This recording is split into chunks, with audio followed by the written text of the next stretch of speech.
Grant shoved my wheelchair into the carpet edge with a force that snapped my neck back. He sneered down at me and hissed, "You are just a cripple loud enough for every guest in Savannah to hear." He thought I was his helpless victim. I stood up on two steady legs and slapped the smile right off his face. They had prepared legal papers to declare me incompetent, but they forgot I read contracts like murder weapons. My name is Rachel Waverly. At 36 years old, I had built an empire from the ground up. But tonight, everyone in this opulent Savannah hotel ballroom looked at me and saw only broken glass.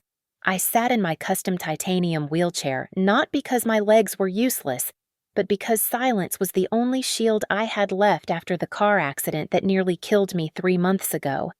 An accident that felt less like bad luck and more like a precise geometrical calculation.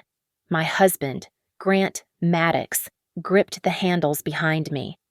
His hands were usually clammy, but tonight they felt dry and tense. He pushed. It was not a gentle guide forward.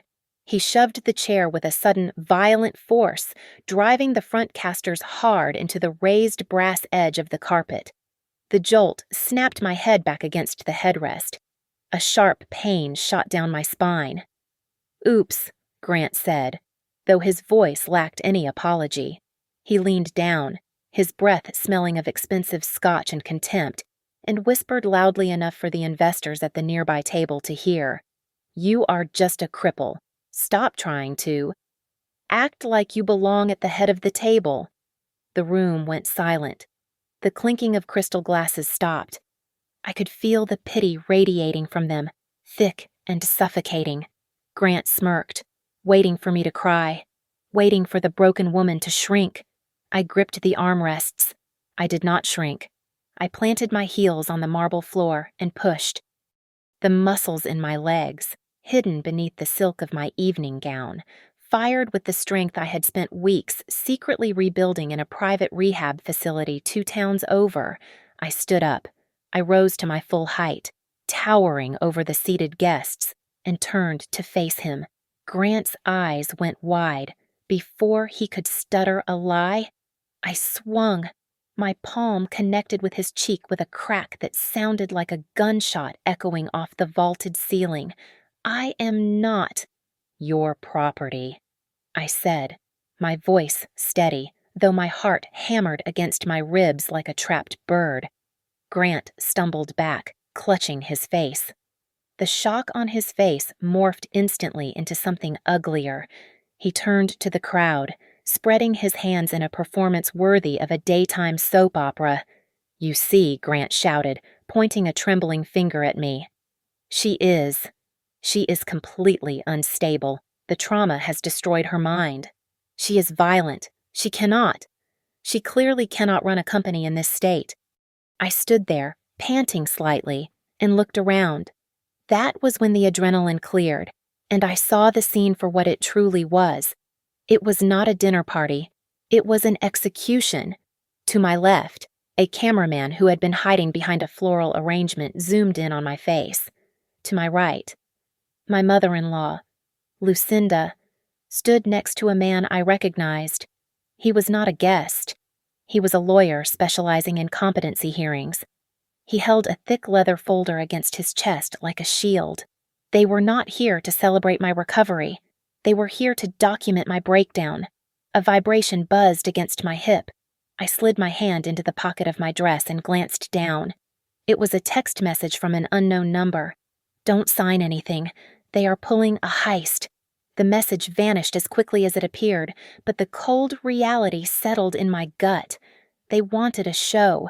They wanted the crazy, violent, crippled wife. If I stayed standing, if I fought them with rage, I gave them exactly the evidence they needed to sign me away. I looked at Grant, who was still playing the victim for the cameras. I looked at the lawyer. My legs. I gasped, injecting a tremor into my voice. I can't. I let my knees buckle. I collapsed back into the wheelchair, letting my head hang low, hiding my face behind a curtain of hair. She is collapsing, Lucinda cried out, her voice shrill with fake concern. Get the papers. We need to protect her from herself. I sat still, letting them swarm around me. Let them think the batteries had run out. Let them think the slap was just a final, desperate spark before the darkness took me. Inside my head, a mental spreadsheet opened up. Grant needed money. Lucinda needed control. The timeline was rushed. They were desperate. Under the cover of my hair, my lips curled upward just a fraction of an inch. They thought they had trapped a helpless animal in a cage. They did not realize they had just locked themselves in with the hunter. I had seen the exit, and I had the match. To understand why I slapped my husband in a ballroom full of investors, you have to look at the dinner we shared exactly 24 hours earlier. The setting was the Maddox family estate in Garnet Isle, a sprawling villa overlooking the marsh where the air always smelled of salt and decay. It was supposed to be an intimate family gathering to celebrate my release from the rehabilitation center, but the atmosphere felt less like a welcome home party and more like a wake.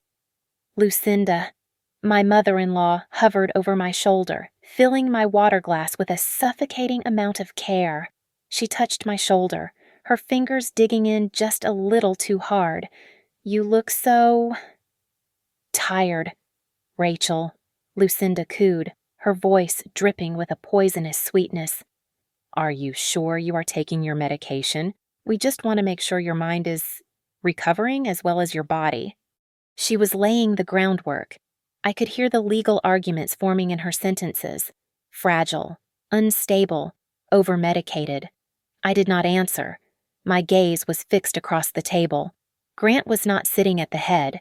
He was sitting next to Tessa Vale. Tessa had been my junior project assistant 6 months ago, a girl who used to bring me coffee and organize my filing cabinet.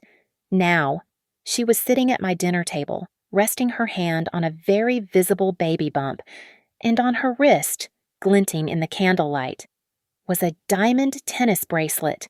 It was a custom piece I had designed for myself 2 years ago.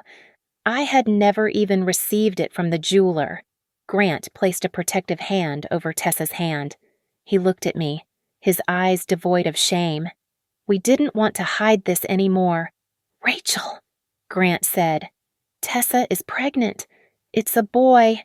Tessa smiled, a tight, victorious expression that did not reach her eyes. She smoothed the silk of her dress over her belly and looked directly at my paralyzed legs. We know it is hard for you to hear, Tessa said softly, her voice laced with mock sympathy. But at least I can do what you can't. I can give Grant a legacy.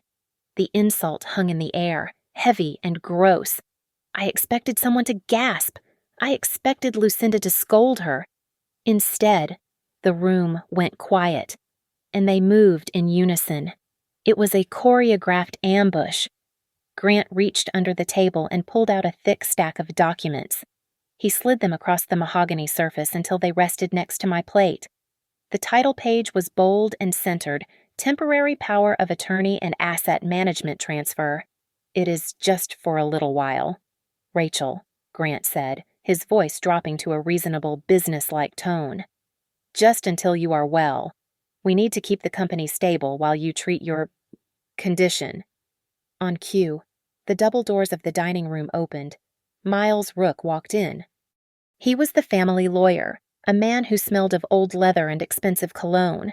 He did not look surprised to see me. He walked straight to the table, unscrewed a fountain pen, and placed it on top of the documents. We have structured this to protect your best interests. Mrs. Waverly, Miles said, his eyes cold behind his wire-rimmed glasses. Given the severity of your accident, the board is concerned about competency. This guardianship agreement will prevent a vote of no confidence. I looked down at the papers. The words swam before me. Incompetency, guardianship, best interest. They were trying to bury me alive using my own company's bylaws. And if I don't sign? I asked. My voice barely a whisper. Grant leaned forward. The candlelight cast long shadows over his face, making him look skeletal. Then I will have to submit your psychiatric evaluation from the hospital to the board, Grant whispered, ensuring only I could hear. The one where you were hallucinating from the pain meds. I will paint you as a liability, a risk. You will lose everything, Rachel. Or you can sign, go back to rehab, and let us take care of the heavy lifting. I looked at the pen. I let my hand tremble. I made sure my breathing became shallow and erratic. I don't know, I stammered. But my eyes were not trembling. I was reading. While they watched my shaking hand, I was scanning the appendix on page 42. There, buried in a paragraph about asset liquidity, was a trigger clause. Upon signature, the primary shareholder waives all rights to contest future asset liquidation for a period of 12 months. They were not trying to run the company. They were trying to sell it off in pieces. They needed my signature to strip the assets before the bank noticed they were broke. I pushed my wheelchair back from the table. I need air, I said, clutching my chest. I need to breathe. I spun the chair around, desperate to get away before I broke character and strangled them both. As I wheeled toward the door, Lucinda's voice cut through the room one last time. "Oh, stop it, Rachel," she called out, sipping her wine. "Don't be so dramatic. You are just in a wheelchair." I left the party in silence, letting the chauffeur drive me back to Port Rowan. The moment the elevator doors opened into my penthouse, the act dropped. I did not go to the bedroom to cry. I did not pour a drink. I locked the front door, engaged the deadbolt, and wheeled myself straight into my private study. The room was cool and smelled of cedar. I rolled over to the wall, safe hidden behind a painting, spun the dial, and pulled out the heavy stack of backup ledgers I kept offline. Tonight was not about heartbreak. Tonight was about forensic accounting. I sat at my desk, the only light coming from the 3 monitors humming to life before me. I started with the bank statements. I pulled up the operational expenditure logs for the last quarter. My eyes scanned the lines, looking for anomalies. It took less than 10 minutes to find the hemorrhage. There was a recurring payment to a vendor listed as Maddox Reliance Group, LLC. I typed the name into the state registry database. It was a shell company, incorporated only 12 weeks ago, registered to a P.O. box in Delaware. The payments were categorized under vague, non-auditable labels like brand consulting, recovery services, and operational oversight. They were draining the company dry, $50,000 at a time. I switched tabs to the corporate credit card accounts. Grant had been careless. He assumed I was too medicated to check the line items on the supplemental cards. I scrolled through the history. The Venetian Hotel, first-class flights to Miami, and then a series of charges to a high-end concierge medical service. Prenatal vitamins, I whispered to the empty room, reading the invoice description. Ultrasounds, genetic testing. He was using my company's revenue to fund Tessa's pregnancy. Every vitamin she took, every doctor's appointment she attended, was paid for by the wife she was mocking. But the theft was just at the surface. I needed to see how deep the rot went. I pulled up my personal asset portfolio. My breath hitched. There was a secured loan taken out against the brownstone I owned before our marriage. The loan documents were dated 7 weeks ago. I froze. 7 weeks ago. I was lying in a hospital bed, drifting in and out of consciousness. I zoomed in on the signature line. It was my signature. The loops were perfect. The slant was identical. Someone had practiced. "You bastard," I hissed. I needed visual confirmation. I accessed the security server for the penthouse building. I bypassed the user-friendly interface and went straight to the raw footage logs. I scrolled back to the night before the dinner party. The timestamp read 7 minutes past 2 in the morning. On the screen, the elevator doors opened. Grant stepped out. He looked tired, his tie loosened, but he was not alone. Miles Rook was with him. Miles was holding a thick accordion folder. They stood in the hallway, right outside my door, whispering. Grant handed Miles a flash drive. They were not planning a defense. They were colluding. I minimized the video and opened the email server. I had administrative access to the family domain, something Lucinda always forgot. I searched for the keywords I had seen on the documents at dinner: competency, framework. A thread appeared. The subject line was simply Project Hush. It was a conversation between Lucinda and Miles. "We need to establish a pattern of cognitive decline," Lucinda wrote. "If we can prove the accident caused frontal lobe damage, the board will have to remove her. The wheelchair is a good visual aid, but we need the outbursts." My blood turned to ice. They were scripting my life. Every poke, every insult, every shove was designed to elicit a reaction they could label as a symptom. I remembered something then. I opened my phone's voice memo app. A month ago, Grant had left his phone recording on the kitchen counter while he took a call in the other room. I had saved it but never listened to it, afraid of what I might hear. I pressed play now. Grant's voice filled the study, tinny and distant but unmistakable. "Don't worry about her fighting back." The recording said, "The wheelchair makes her look pathetic. It makes her easier to convince. She feels small, so she acts small." I stopped the recording. My hand hovered over the keyboard. I opened one final folder, the one labeled Waverly Harbor Holdings. This was the holding company that technically owned all the intellectual property, patents, and core contracts of my business. It was the heart of the empire. I read the bylaws. If the primary shareholder was declared incompetent, voting rights did not just transfer to the spouse. They dissolved into a trust managed by a court-appointed guardian. I sat back in my chair. The puzzle was complete. They did not just want to steal money. They wanted to weaponize my injury to put legal handcuffs on me. They wanted to turn me into a silent partner in my own life, funding their lifestyle while I sat in a chair they pushed. I looked at the screen, the blue light reflecting in my eyes. They thought they had broken me. They had no idea they had just handed me the blueprints to their destruction. The doorbell rang at 4 a.m, cutting through the silence of the penthouse like a siren. I did not check the camera. I knew who it was. I unlocked the deadbolt and pulled the heavy door open. Juno Hart stood there, dripping wet, her trench coat soaked through from the storm raging outside. We had been roommates in college, sharing cheap noodles and big dreams. Now, she was a senior compliance investigator for a privatized federal oversight firm. She did not look like she had slept in 2 days. She did not say hello. She did not ask how I was feeling. "You didn't sign it, did you?" Juno asked, her eyes scanning my face for any sign of defeat. "No," I said, moving my wheelchair back to let her in.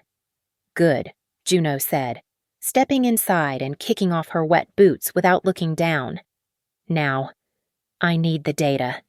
We went straight to the dining table. I had already printed the emails, the bank statements, and the loan documents. Juno read through them with the speed of a machine, her finger tracing the lines of the Project Hush email chain. After 10 minutes, she looked up, her expression grim. "This isn't a divorce, Rachel," Juno said, her voice low and hard. "Divorce is about splitting assets. This is a deletion. They are going for a full incompetency ruling. They don't just want the money. They want the legal right to become you." She pointed to the medical concierge charges. "They are building a paper trail," she continued. "If they can prove you are mentally unfit due to the accident, Grant gets power of attorney over everything: the company, the house, your medical decisions. He could legally commit you to a long-term facility and nobody could stop him." I felt a cold shiver run down my spine. He threatened to use my medical records. "We need to get ahead of the narrative," Juno said, opening her laptop. "Send me the raw logs, especially the ones where he used the corporate account for personal expenses. That is piercing the corporate veil. It is our leverage." I hesitated. There was one piece of data I had not shared, even with her. I wheeled my chair back from the table. I engaged the brakes. Then, gripping the edge of the table, I pushed. My legs shook violently, but they held. I stood up. I took 2 small, agonizing steps toward the coffee machine. Juno dropped the file she was holding. You can walk, she whispered, her eyes wide. I have been doing private rehab for 3 months, I said, leaning heavily against the counter to catch my breath. The accident damaged my spine, but it didn't sever it. I can do about 10 minutes a day. Does Grant know? No, I said, sinking back into the chair. If he knew I was getting stronger, he would. I think he would try to arrange another accident. Juno stared at me for a long moment. Then a fierce grin spread across her face. Perfect, she said. We keep him blind. If he thinks you are weak, he will get sloppy. She pulled out her phone and dialed a number. I am calling Verity Klein. Juno said. She is a lawyer. Scary as hell, but she is clean. She specializes in hostile takeovers and guardianship fraud. She eats guys like Grant for breakfast. Within an hour, we had Verity on speakerphone. Her voice was raspier than I expected, sharp and direct. Together, we crafted a plan. It was not a counterattack. It was a feint. You need to surrender. Verity's voice crackled over the line. Make him believe he has won. Call him. Cry. Tell him you are scared and you just want it to stop. Tell him you will sign a quiet agreement. The surrender script, Juno added, typing furiously. We offer him a settlement that looks like a victory for him, but is actually a trap for us to gather more evidence. I picked up my phone. My hands were trembling, but this time it was from rage, not fear. I went into the settings and activated the automatic call recording feature. I need him to say it one more time. I said, I need him to admit he is doing this for the money. By the time the sun began to rise over the Port Rowan skyline, my dining table looked like a war room. Stacks of paper covered every inch of wood. We had a timeline on the whiteboard. We had a list of assets. And we had a list of kill shots we had not fired yet. Juno handed me a cup of black coffee. Are you ready to play the victim one last time, she asked. I took the cup and looked at the rain clearing outside. I am not playing the victim, I said softly. I am just luring the wolf into the bear trap. Verity Klein's office was a glass box suspended over the gray waters of Port Rowan. She did not offer me coffee. She did not ask about my physical therapy or how my neck felt after the whiplash of the accident. She sat behind a desk made of polished concrete, flipping through the stack of corporate charters I had brought with the precision of a surgeon looking for a tumor. Stop talking about the feelings. Rachel, Verity said, her voice dry like sandpaper. I don't care that he broke your heart. I care about the assets. Who owns the IP? Who owns the physical buildings? I slid the heavy binder across the desk. Waverly Harbor Holdings. I said, it is a separate entity. I moved all the patents, the trademarks, and the real estate into it 3 years ago. The operating company, the one Grant is trying to take over, just leases everything from Holdings. Verity stopped flipping pages.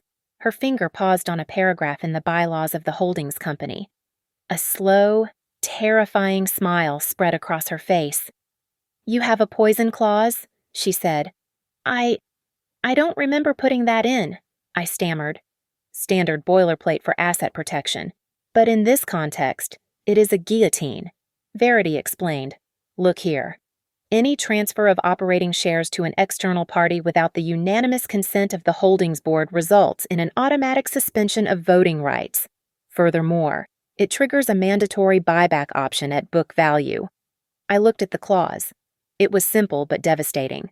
If Grant forced me to give him shares of the operating company, those shares became worthless paper the moment they touched his hands. He would own the stock, but he would have no voice, no vote, and I could buy him out for pennies on the dollar. He doesn't know this exists. I realized he never reads the governance documents. He thinks the operating company owns everything. Verity turned to her computer. Then we are going to give him exactly what he wants. She drafted a document. It was titled Settlement and Temporary Governance Transfer. On the surface, it was a total surrender. It granted Grant 51% of the operating company's voting stock and designated him as the interim CEO for 30 days. It looked like a victory lap for him, but buried in the definitions section under a clause titled Merger of Obligations was a single sentence stating that the assignee agreed to be bound by all existing bylaws of Waverly Harbor Holdings. He will sign this because his ego is too big to read the footnotes, Verity said, printing the document. Then she looked at me, her eyes critical. Now, you need to sell it. Mess up your hair. Slump in that chair. I need you to look like a woman who has given up. I reached up and pulled a few strands of hair loose. I let my shoulders drop. I practiced a tremor in my right hand. When Grant arrived 20 minutes later with Miles Rook, I was the picture of a broken doll. Grant read the header of the document and grinned. He did not read the rest. I am glad you are finally being rational. Rachel, Grant said, clicking his pen. This is for the best. You need rest. I will handle the burden of leadership. I just want it to be over, I whispered, letting my voice crack. I signed my name.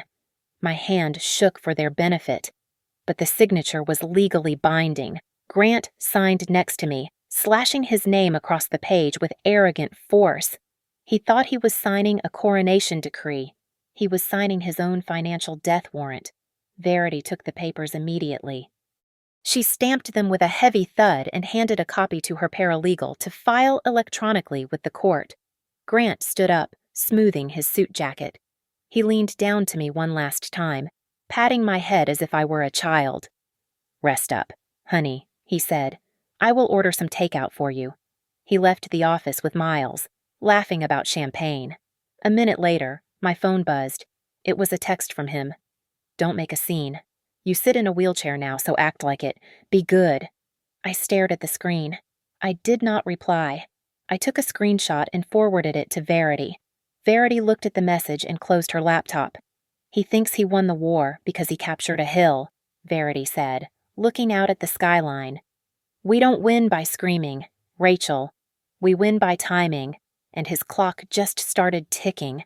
I had barely left Verity's office when my phone buzzed with a critical security alert. Unauthorized admin login, Terminal 1.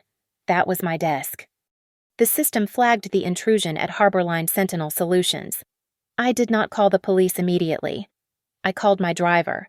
When I walked through the glass doors of the headquarters, the lobby was silent, but the main operations floor was buzzing with a nervous energy.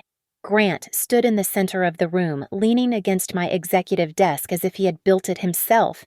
He was waving a stack of papers in the air, his voice projecting confident authority.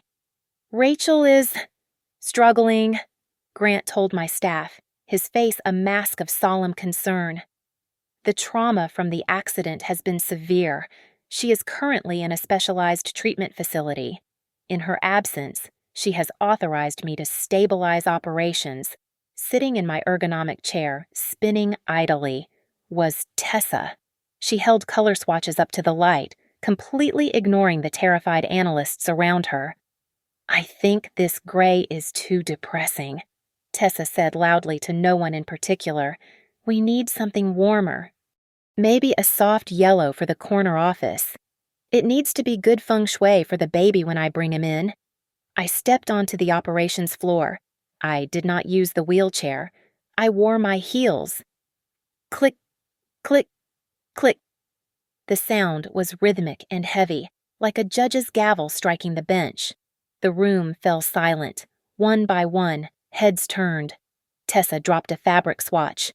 Grant froze mid-sentence, his mouth hanging open as he saw me standing tall, walking toward him with a steady, predatory grace. You, Grant stammered, his face losing all color. You are supposed to be. You can't walk. I can walk just fine. Grant, I said, my voice cutting through the silence. But it seems you have trouble reading. Grant's eyes darted around the room. He realized he was losing the audience. He pointed a trembling finger at the security guards stationed by the elevators.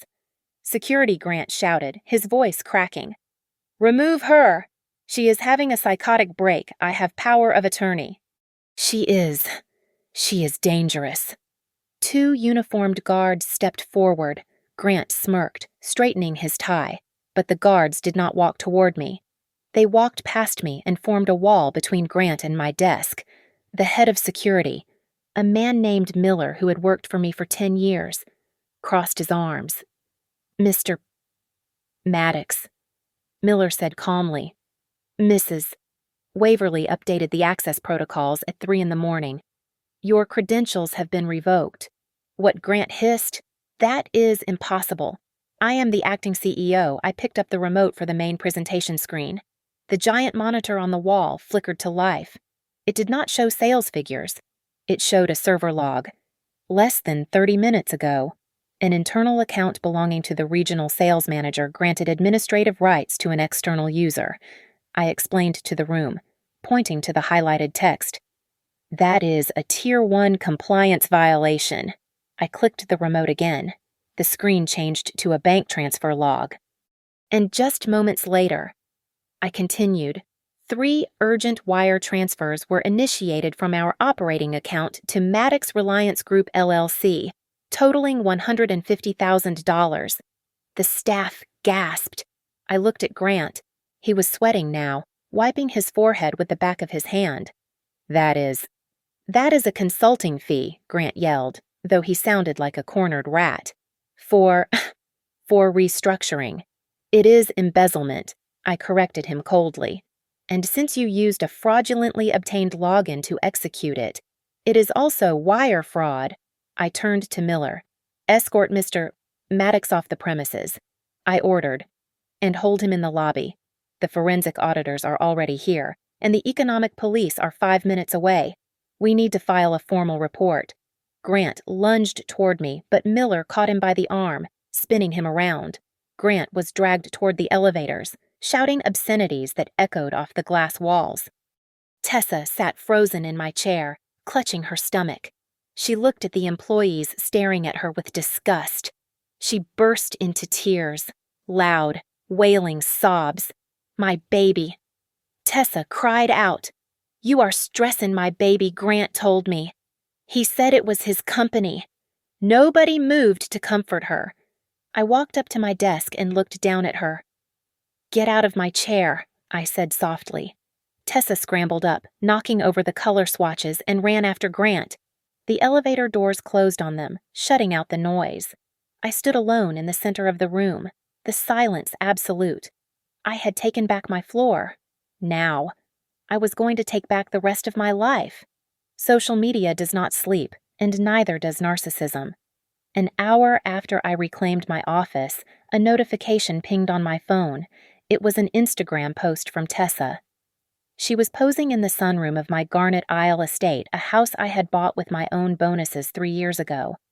She was holding up her left hand, showing off a gaudy, cushion-cut diamond ring. The caption read, "Finally chosen. New beginnings for baby and me." The comments were a mixture of congratulations from people who did not know better and confused questions from our mutual acquaintances. I did not reply. I did not report the photo. I took a screenshot. I archived the metadata showing the location and time. Then, I forwarded the image to the forensic audit team with a single note. Find the transaction source for this ring. 10 minutes later, my phone rang. The caller ID showed Lucinda Maddox. I pressed the record button and put it on speaker. "You think you are clever, don't you?" Lucinda's voice shrilled through the speaker, tight with panic, locking Grant out of the building, embarrassing him. He embarrassed himself. "Lucinda," I said calmly, pouring myself a glass of water. "If you don't fix this, if you don't sign the addendum giving him voting rights back, I will ruin you," Lucinda spat. "I will go to the press. I will tell them you are violent. I will tell them the accident made you unstable. I will tell them you hate children because you are jealous that you can't have them." It was a low blow, aimed specifically at the fertility struggles Grant and I had privately navigated years ago. But I did not flinch. I let the silence stretch, forcing her to fill it. Is that a threat? I asked softly. It is a promise, Lucinda hissed. Think about your reputation. Rachel, no board will keep a CEO who beats her husband. Just sign the papers. For the sake of the baby. We just want peace. I ended the call. The recording was saved to the cloud instantly. She had just admitted to extortion and framed the demand for signatures as a way to buy her silence. It was admissible. Juno walked into the room, slapping a file onto the table. They are not just greedy. Rachel, Juno said, pacing the floor. They are underwater. Completely. How bad? Catastrophic, Juno replied. I pulled the credit reports. The estate in Garnet Isle mortgaged 3 times. Grant's personal accounts overdrawn. They have been living on credit and leveraging your reputation to float loans. They didn't try to take over the company because they wanted power. They need your liquid assets to plug a $5 million hole before the creditors seize everything. Juno flipped the page to a flowchart. And you know that Charity Lucinda runs the Maddox Heritage Fund. Juno asked, It is a laundromat. The donations go in, and 70% of them flow out as administrative fees to a consulting firm owned by none other than Miles Rook. The picture was sharpening. Miles was not just their lawyer, he was their partner in crime. Then came the final piece of the puzzle. Juno handed me a printout of a recovered text thread from Grant's cloud backup, which we had legally accessed through the family plan I paid for. It was a conversation between Grant and Tessa from 4 months ago before my accident. Tessa, when do I get to move in? I am tired of the apartment. Grant patience. As soon as the accident settles and the doctors declare her unfit, you are the lady of the house. Just keep the baby news quiet until the papers are signed. I stared at the text. My hand gripped the edge of the desk until my knuckles turned white. Tessa was not a mistake. She was not a momentary lapse of judgment. She was a recruit. She had gotten pregnant on a schedule. I picked up the phone and dialed my executive assistant. Schedule an emergency board meeting for tomorrow morning at 8 o'clock. I said, my voice steady. What is the agenda? Mrs. Waverly, she asked. Is it personal? No, I said. Label it compliance risk, document forgery, and internal theft. I hung up. While Tessa was busy fighting for likes on Instagram and Lucinda was crafting lies for the rumor mill, I was building a cage. They were making noise. I was making a case. And in the court of public opinion, the one who screams the loudest usually has the most to hide. The invites called it a celebration of union, but everyone in Savannah knew it was a victory lap. Grant and Tessa had thrown a lavish party at a downtown club and invited 200 guests back to the Garnet Isle estate for an after-party. They wanted to parade their stolen happiness in the home I had paid for. They expected champagne and music. What they got was a masterclass in property law. I sat in the back of a black SUV parked 3 houses down, hidden by the heavy oak trees lining the street. Through the tinted window, I watched the cavalcade of luxury cars pull up to the driveway. Grant stepped out first, looking triumphant in a white tuxedo. Tessa followed, clinging to his arm, waving to the guests who were already pulling out their phones to live stream the arrival. They walked up the grand stone steps to the front door. Grant reached into his pocket, pulled out his key, and slid it into the lock. He turned it. Nothing happened. He frowned, jiggled the handle, and tried again. What is the holdup? Tessa asked loud enough for the microphone on a nearby phone to catch. I need to sit down. Grant shoved the door with his shoulder. It did not budge. At that exact moment, the motion sensor floodlights I had installed the day before blazed to life. The soft, romantic lighting of the porch was replaced by the harsh, blinding glare of security LEDs. The guests gasped, shielding their eyes. The light illuminated a large, bright orange notice plastered right in the center of the mahogany door. Notice of trespass. Property of Waverly Harbor Holdings. Before Grant could rip the paper down, the side gate opened. Two uniformed officers from a private security firm, accompanied by a sheriff's deputy, stepped onto the porch. They did not look like bouncers. They looked like the law, Grant Maddox, the deputy, asked. You are trespassing on private corporate property. We have been instructed to secure the premises. Trespassing, Grant laughed. A nervous, high-pitched sound. I live here. My wife? My wife is the owner. The deed is held by Waverly Harbor Holdings, the deputy replied calmly. And as of 5 o'clock this afternoon, all lease agreements with non-essential personnel were terminated due to a breach of contract. Lucinda pushed her way through the confused crowd, waving the settlement agreement I had signed in Verity's office. She signed? Lucinda shrieked, shoving the paper at the deputy's chest. Rachel signed over control. Grant has 51% of the operating company. He has the right to be here. The lead security officer, a man with a face like carved granite, barely glanced at the paper. Ma'am, did you read the merger clause on page 12, he asked. Or the standing bylaws of the holding company regarding unauthorized share transfers? Grant froze. He pulled out his phone.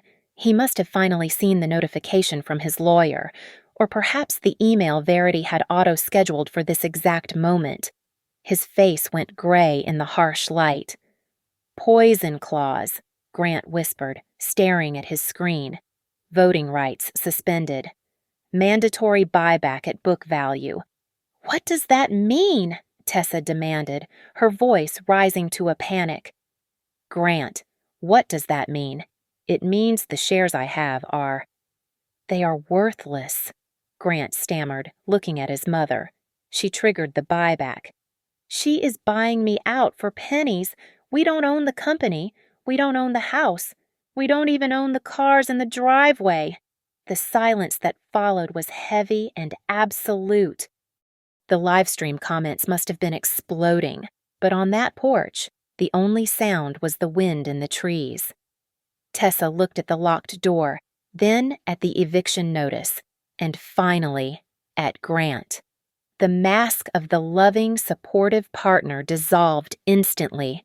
You said you had it handled.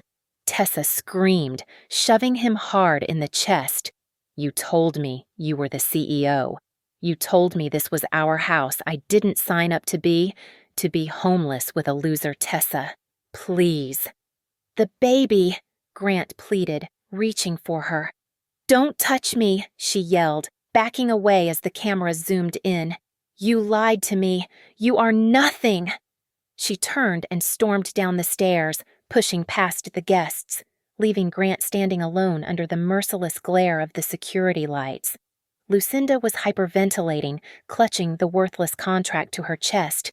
Nobody was beaten. No weapon was drawn. There was no physical violence. Yet I watched a family dissolve completely. I signaled my driver to start the engine. Are we going in, Mrs. Waverly? He asked. No, I said. Watching Grant slump against the door he could no longer open. The trash has taken itself out. Drive. I did not feel joy. I felt the cool, clinical satisfaction of a surgeon who had just successfully severed a gangrenous limb. They were outside, and for the first time in years, the lock on the door was there to keep me safe, not to keep me trapped. Grant did not go quietly into the night. Like a cornered animal, he lashed out with the only weapon he had left, which was the court system. At 8 o'clock the next morning, Verity called me with the news. Grant had filed an emergency motion for an immediate asset freeze and a temporary restraining order. His filing painted a horrific picture. He claimed I was suffering from post-traumatic psychosis, that I had physically threatened the life of his unborn child, and that I was squandering company funds on a personal vendetta. It was a compelling story. Unfortunately for him, we had the receipts. Verity filed our counter-motion within the hour. We did not write a long, emotional defense.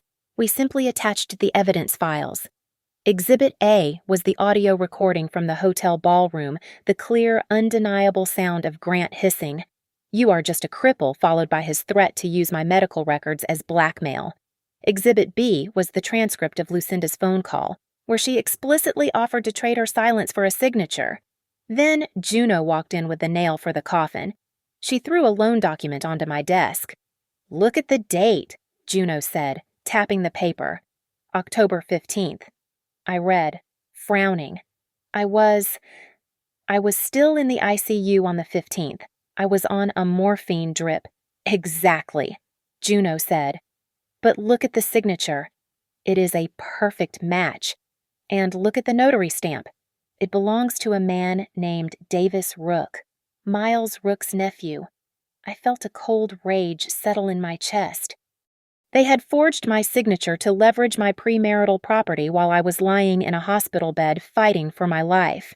"I don't want to argue about this," I told Verity over the speakerphone.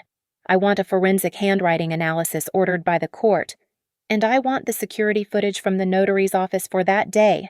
If they claim I signed it, let them show me walking into the office." "That is a kill shot," Verity noted, the sound of her typing filling the line. "I am also adding a stipulation regarding the pregnancy. We are filing a motion to separate all financial obligations regarding the child from your corporate assets. If it is his child, he pays for it. We are taking the poor pregnant mother card off the table." I spent the rest of the afternoon refining my speech for the board meeting. I stripped away every adjective. I removed every mention of Tessa, the affair, or the heartbreak. I reduced the narrative to 3 words: risk, fraud, and theft. I would not present myself as a scorned wife. I would present myself as a CEO protecting the shareholders from a parasite. Then, at 10 o'clock at night, a notification chimed on my secure email server. It was from an anonymous sender. The subject line was blank. The body contained only 2 sentences. They called the plan Project Wheels. "Check the vendor who serviced your car before the crash." My breath caught in my throat. I opened the digital folder for Maddox Reliance Group again. I cross-referenced their payments with my personal expense logs from 3 months ago. There it was. 2 days before my accident, my personal sedan was taken in for an unscheduled brake maintenance service. The invoice was not paid by me. It was paid by the shell company. The room spun. This was not just about stealing a company. They had needed me in that chair.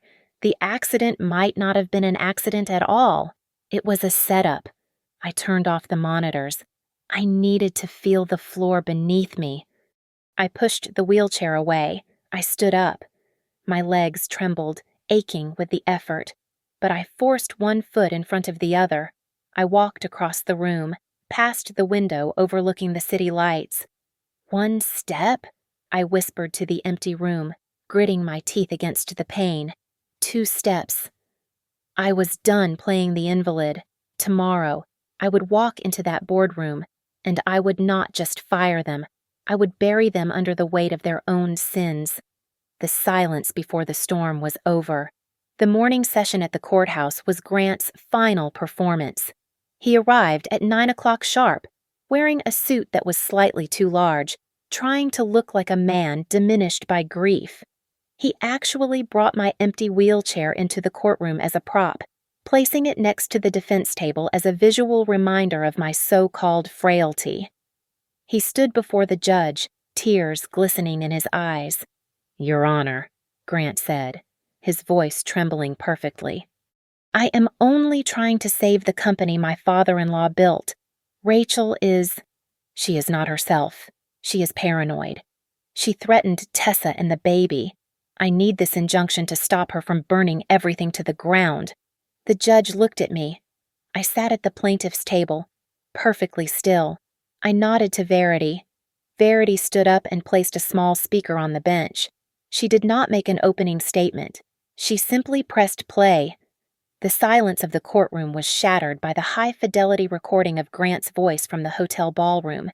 "You are just a cripple stop trying to act like you belong at the head of the table."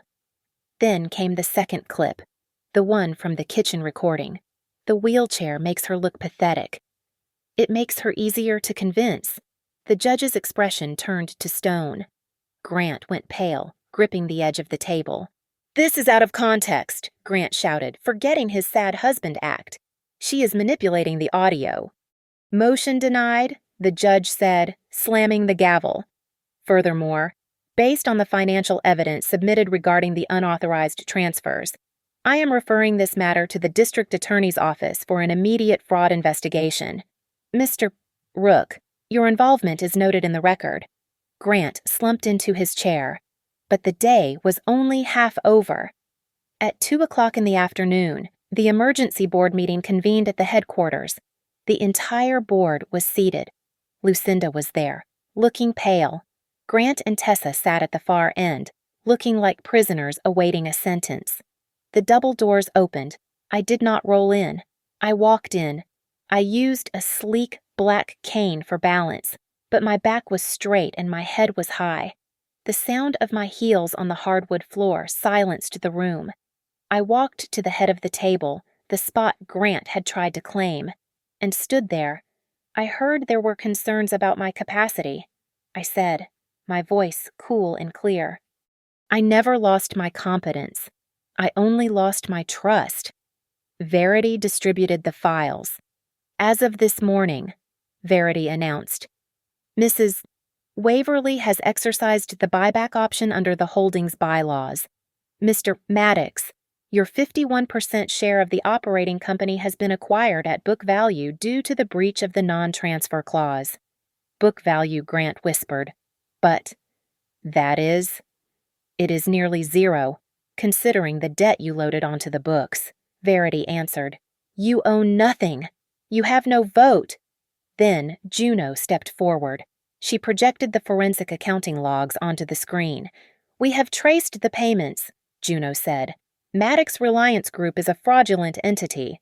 The board is moving to terminate all contracts immediately and bar Grant Maddox and Tessa Vale from the premises permanently. Grant looked at Lucinda. Do something you said. You said you had a plan. I placed one final document on the table. We do have one more item, I said. The car accident. The room went deadly quiet. We found a payment from your shell company to a mechanic service 2 days before my crash, I said, looking directly at Lucinda. The invoice was for brake adjustments on my sedan. The police are reopening the investigation as an attempted homicide. Lucinda let out a strangled gasp. For the first time, the matriarch looked truly terrified. She knew the difference between a lawsuit and a prison cell. Grant put his head in his hands. I didn't know. I just signed the checks. Tessa stood up. She looked at the ruined man beside her, then at the police officers waiting by the door. I am not going to jail for you, Tessa said, her voice shaking. I am just the assistant. I am leaving. She walked out, leaving Grant alone in the wreckage of his own ambition. I did not smile. I simply turned to the board. I have established a trust for the child, I said. It pays directly to medical and educational providers. Not a penny goes to the parents. That is all. I picked up my cane and walked to the door.